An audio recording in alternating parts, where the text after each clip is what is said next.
So today we're going to talk about why East Asian victims are afraid.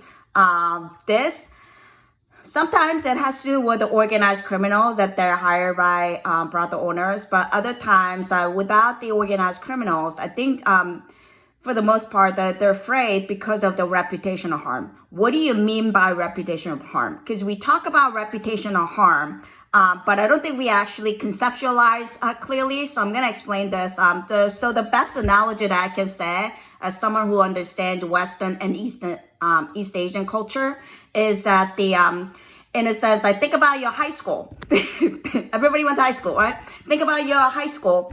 Think about your community, the mega church or small church, whatever. You know, if somebody did something wrong to you and then you spoke up and, you know, that person is very well connected or it's an elder, or if you know somebody does something and you want to give information about that person, and you know that person is also very popular in your high school, and that person is very well connected among the popular table, football players, baseball players, and you know that person has a more reputation than you.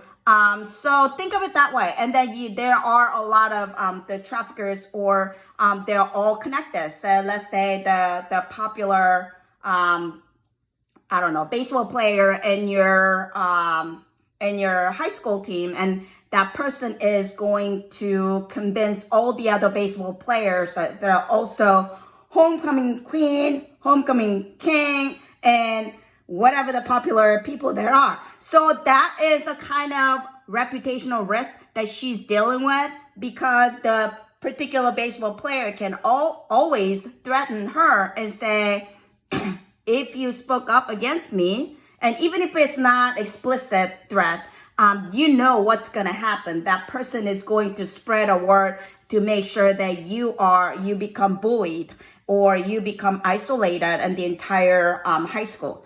And the difference between the high schooler who is being bullied or being victimized, whatever, versus the East Asian victim is that the whole community, so there's no another high school or another community she can transfer to. She is depending on the Korean American community where everybody else is in it. So think of it that way. So that's kind of sort of like a reputational harm that you're gonna have to risk to speak up against your trafficker.